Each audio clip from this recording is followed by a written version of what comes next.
Hello दोस्तों, welcome. आज के इस एपिसोड में हम डायबिटीज़ को लेकर के एक रेवोल्यूशनरी ट्रीटमेंट के बारे में बात करेंगे। हम सब जानते हैं कि डायबिटीज़ इंसुलिन की एबनॉर्मेलिटी की वजह से होता है। या तो बॉडी में इंसुलिन की कमी होती है या इंसुलिन टोटली नहीं होता है। अगर होता है तो प्रॉपरली काम नहीं कर रहा होता है, और अगर काम कर रहा होता है तो शायद से बॉडी में एक्सेसिव शुगर होता है, जिसकी वजह से ये इंसुलिन कम पड़ता है। रीज़न चाहे कुछ भी हो, एंड रिज़ल्ट एक ही होता है कि बॉडी में शुगर ज़्यादा होता है और पेशेंट को डायबिटीज़ होता है। अक्सर कॉमनली जो डायबिटीज़ के ट्रीटमेंट्स हैं ये शुगर मेटाबोलाइज करने के लिए होती है। तो हम दवाइयाँ दे सकते हैं, हम इंजेक्शंस दे सकते हैं इंसुलिन के, और लेटेस्ट टेक्नोलॉजी में इंसुलिन पम्प्स या इंसुलिन सबक्यूटेनियस डिवाइसेस हैं जो यूज़ हो रहे हैं।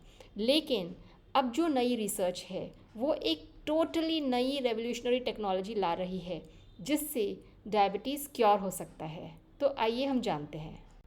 पैनक्रियाज में दो तरह के सेल्स होते हैं, एक जो इंसुलिन सेक्रेट करते हैं और दूसरे जो ग्लूकागॉन सेक्रेट करते हैं। जो इंसुलिन सेक्रेट करते हैं उसे आइलेट्स ऑफ लैंगरहांस कहते हैं और ये शुगर को कम करते हैं। और जो ग्लूकागॉन सेक्रेटिंग सेल्स होते हैं वो ब्लड ग्लूकोज को यानी शुगर को बढ़ाते हैं। अगर दवाइयों से डायबिटीज़ ट्रीट ना हो सके तो हम पेशेंट को इंसुलिन के इंजेक्शंस देते हैं। ये इंजेक्शंस बॉडी में इंसुलिन की कमी को पूरा करते हैं और शुगर को कंट्रोल करते हैं। लेकिन अगर हम जो ये इंसुलिन सेक्रेटिंग सेल्स है उसका अगर हम ट्रांसप्लांट कर सके तो क्या हम डायबिटीज़ को क्योर कर सकते हैं?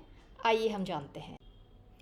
KTH royal institute of technology and Karolinska institute ने एक नया 3D प्रिंटिंग डिवाइस किया है जिससे पैनक्रियाटिक सेल्स एक कैप्सूल और इलेक्ट्रॉनिक सेंसर्स के द्वारा आँखों में इम्प्लांट किए जाएंगे। हाँ, आपने सही सुना, आँखों में पैनक्रियाटिक सेल्स का इम्प्लांट होगा।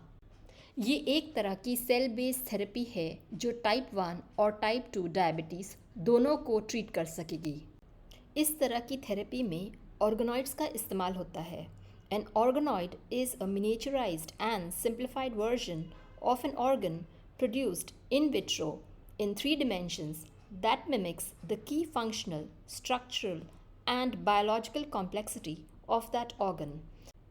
तो अगर हमें बॉडी के किसी भी ऑर्गन सेल्स की ज़रूरत हो तो हम उस ऑर्गन के सेल्स या टिश्यूज़ को लेंगे, उसे हम लैब में उगाएंगे और हम उसका एक छोटा सा मिनिएचर वर्जन बनाएंगे जिसे हम ऑर्गेनॉइड कहते हैं। ये ऑर्गेनॉइड उस ऑर्गन के सारे फंक्शंस और स्ट्रक्चर को रेप्लिकेट करेगा और हम इस पे रिसर्च कर पाएंगे। जब बॉडी का कोई हिस्सा ख़राब हो जाता है तो हम उसे ट्रांसप्लांट कर देते हैं, जैसे कि किडनी, लिवर और हार्ट भी। लेकिन अगर पैनक्रियास ख़राब हो जाए तो हम इसे ट्रांसप्लांट क्यों नहीं कर सकते? श्योरली कर सकते हैं। लेकिन आप बोलोगे कि आँखों में क्यों ट्रांसप्लांट करना? पैनक्रियास तो पेट के अंदर होता है, तो आँखों का क्या लेना देना? इसका एक बहुत इम्पॉर्टेंट रीज़न है।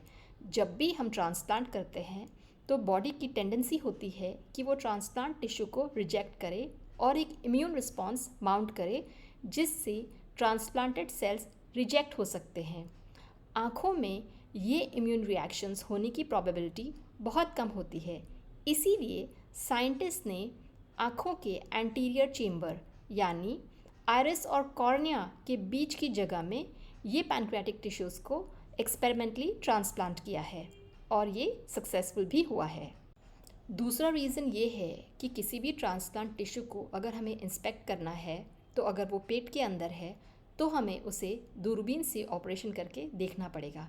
लेकिन आँखों में किया गया ट्रांसप्लांट हम डायरेक्टली विजुअली इंस्पेक्ट कर सकते हैं और ये एक नॉन इन्वेजिव या सेमी इन्वेजिव मेथड हो जाता है। और इस टेक्निक के साइड इफ़ेक्ट्स कन्वेंशनल टेक्निक से काफ़ी बेटर है और काफ़ी सेफ़ है। इस तरह की टेक्नोलॉजी एक फ्यूचरिस्टिक टेक्नोलॉजी है जिससे हम फ्यूचर में ड्रग रिलीज़ मेडिसिन्स बना सकेंगे, रिसर्च कर सकेंगे और बीमारियों को बहुत अच्छी तरीके से स्टडी कर सकेंगे।